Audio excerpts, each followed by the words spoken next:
Take me to the ocean, take me to the sea.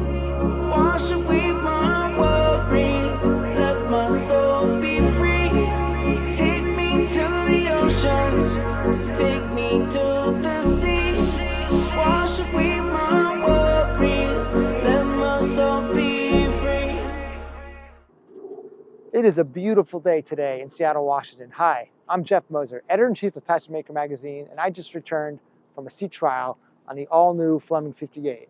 I'm here at the behest of Chuck Hovey Yachts here on Lake Union, and we just returned from a sea trial, as I said. And looking at the boat from here, she exudes all the classic lines that Tony Fleming has imbued in these models since 1985. The planked hull, and if you're looking at it from here, you see that fine entry with the generous bow flow to knock down spray.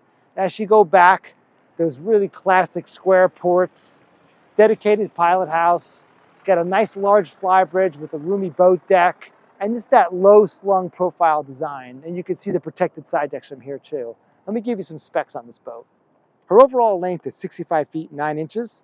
Her beam is 17 feet 6 inches. Her draft is 5 feet. She weighs about 88,000 pounds light, 106,500 pounds fully loaded. She's got 1,450 gallons of diesel on board.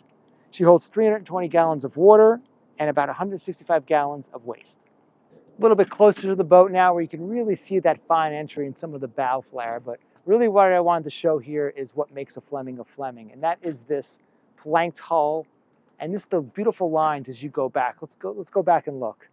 So this boat has this really low profile, and that's obviously for stability on the hook and on the go. And one of the biggest selling points is what I'm told from the people at the yacht broker is how easy this boat is to board. Now, we've all stocked boats, had our hands full of groceries and trying to get on board with dock steps or passerelles. This is just one step up and you're on there. But it's even easier from the stern. The low profile design, one step and you're on, with another step and you're in the cockpit. Engine room access is aft right here, right behind the salon doors. Let's take a look.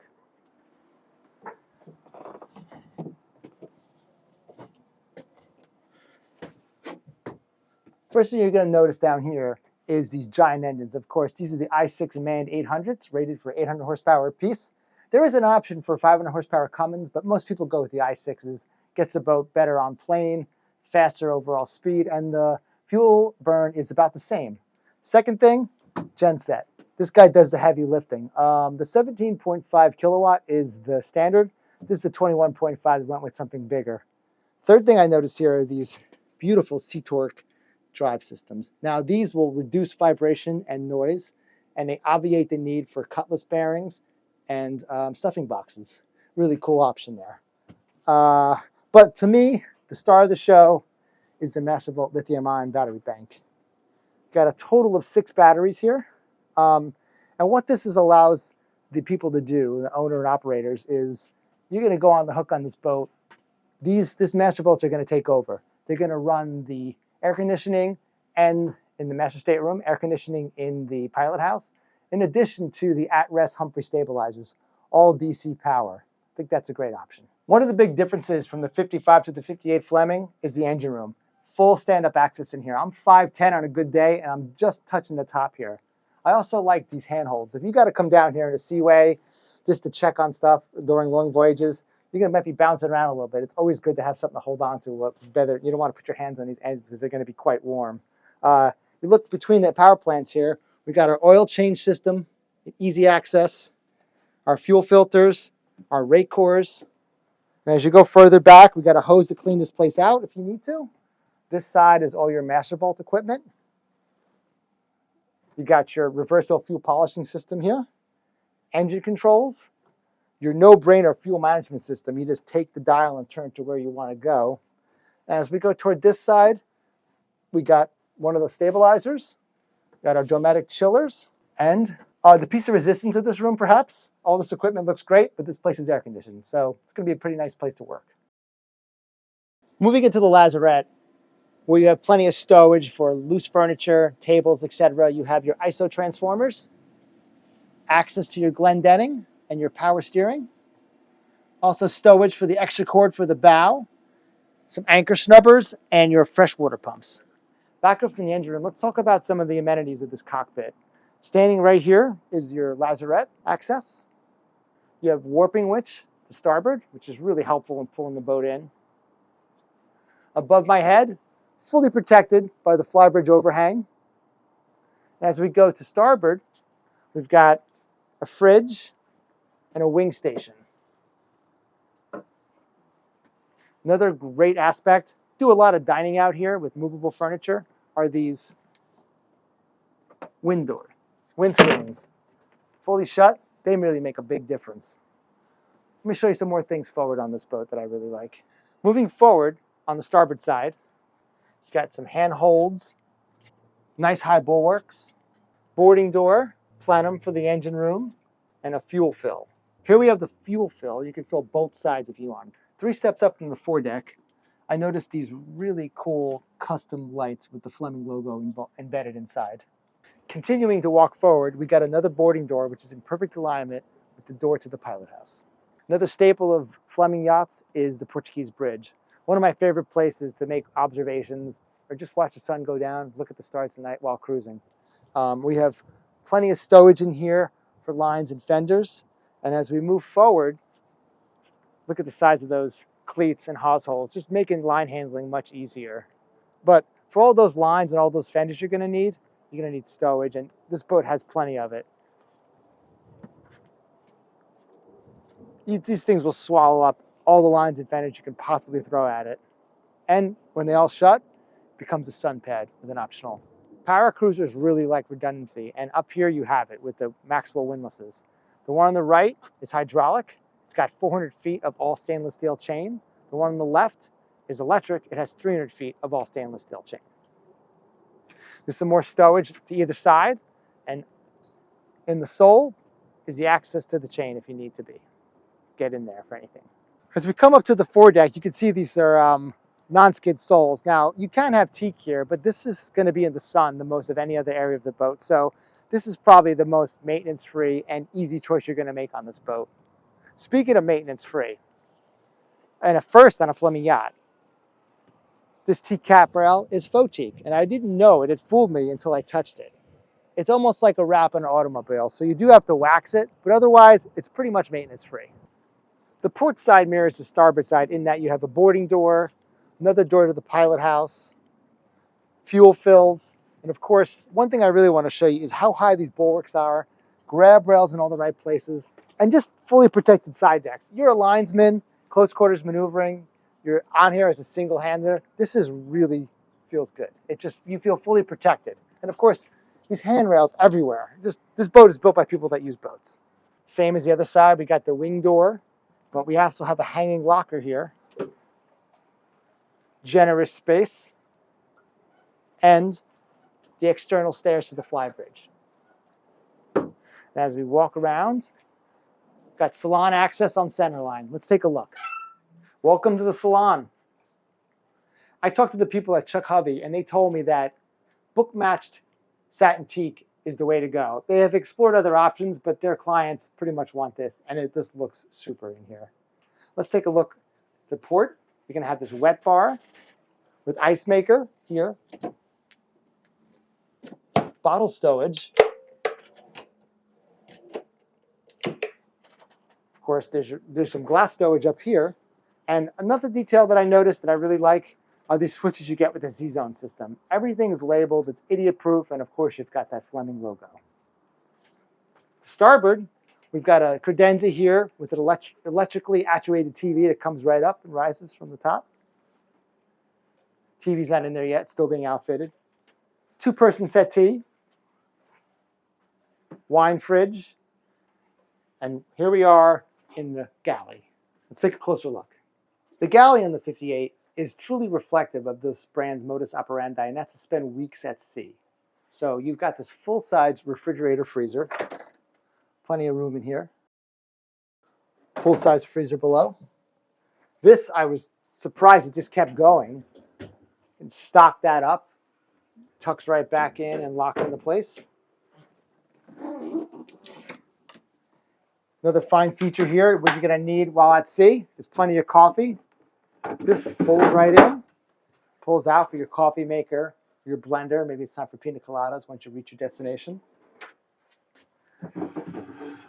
Induction cooktop and microwave.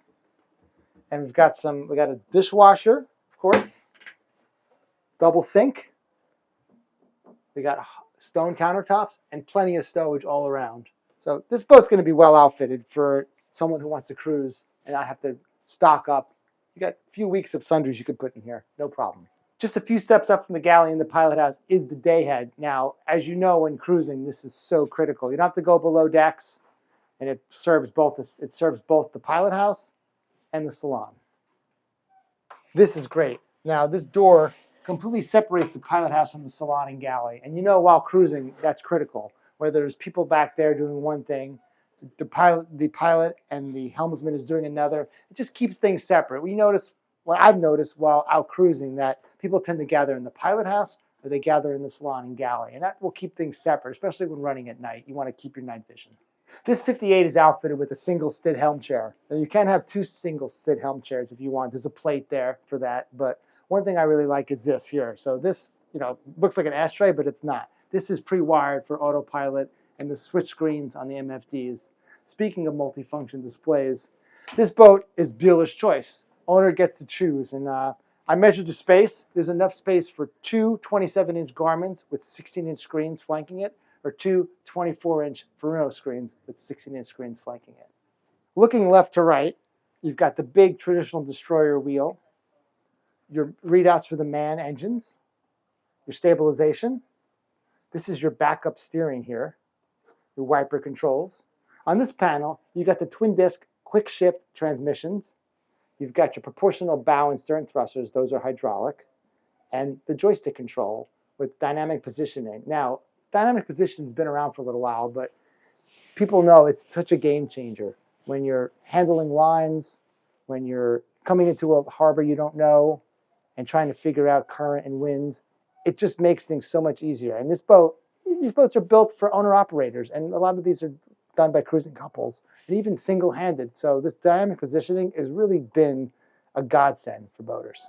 C-Zone's already all set up on the Flip 58, so you have your checklist here, millions of options. You do still have some traditional switching back here, but a lot of the digital switching is here. And you can see this one that says away mode. You hit that, you probably got 30 seconds to get on board, and that kicks in the Sentinel system. Sentinel is the remote monitoring, so it's going to keep track of your bilge, high water alarms. It's going to keep track of your batteries, charging, and it has a geofence. So if the boat moves, you're going to get a text. It's just an app. It's really easy to set up. C-Zone comes pre-programmed with custom layouts of your boat. So looking at the Fleming 58 main deck and the lower deck reflects exactly what you got on this boat. Another feature I like in this Pilothouse are these access panels. 3 in total. Easy access to the wiper motors. Of course, there's a triple windshield, so you got 3 motors. It also gives you quick access to any of the electronic components you're going to put in this eyebrow. Moving aft, we've got this C-shaped settee and chart table. Great spot to keep the captain company if you don't go with the double Stid helm chairs. This also functions as an off-watch berth. So we have an insert that sits right here. This backrest comes off. Really comfortable spot to be off watch for 3 or 4 hours. This boat has a 3 stateroom, 2-head layout, access forward, so we're going to go check it out now. Down that elegantly curved companionway is the first of 3 staterooms on the Fleming 58. This one is fitted with twin berths. You've got stowage over here, and this top one folds out, and you're ready to go. Walk out and step down. You have laundry, washer and dryer. These doors fold in and close, getting your laundry out nice and easy. And here's access to the split head that you share with the VIP stateroom. Here we have the guest head, which is shared with the VIP stateroom and the guest stateroom.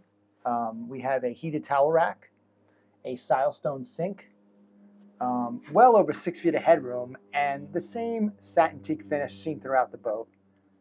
It's got a Tecma head, and one thing I really like about here is how the hardware felt in the shower. Just really firm in your hands, just really sturdy, and that door just shuts nice and tight. Welcome to the VIP stateroom in the forepeak. To borrow a cliche, this is a master stateroom on any other boat. Plenty of stowage, plenty of room in this walk-around queen berth for a couple of weeks at sea. We have hanging lockers flanking the entryway,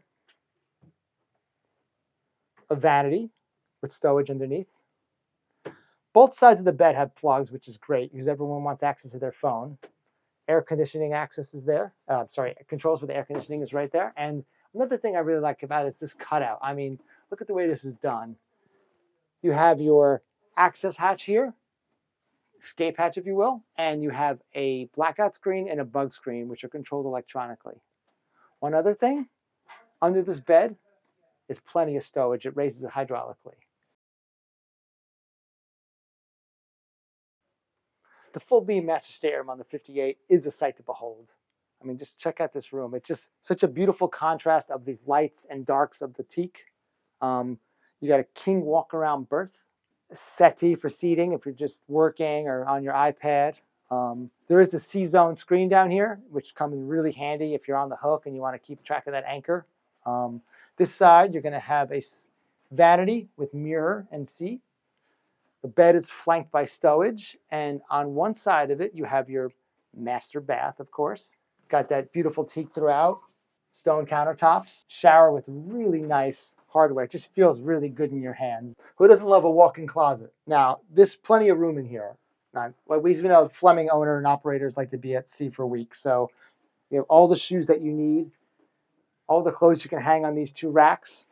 And behind me, we didn't know what this was at first. I looked at it and I thought it was for recycling, but this is for laundry. It comes out in the companionway right across from the washer and dryer. Now, one thing I think is important that we haven't mentioned here is the after service that Fleming Yachts provides. Let's go up top and talk about it. Just as important as making the sale is the after sale support that Chuck Hovey Yachts.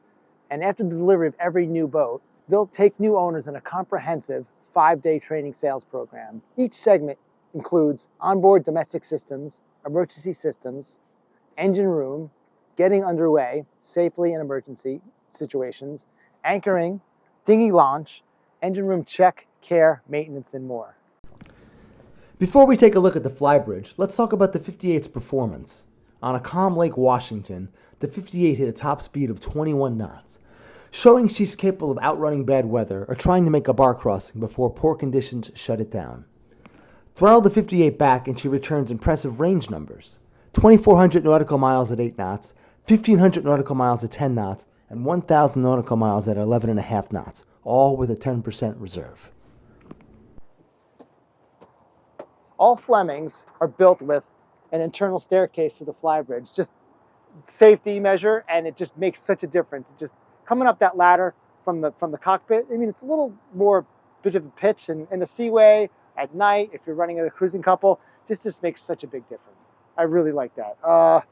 Looking at the helm, and electronics are a la carte. This boat hasn't been fitted out with electronics yet, but you do see some of the stuff that you're going to have. You got the readouts for your MAN 800s.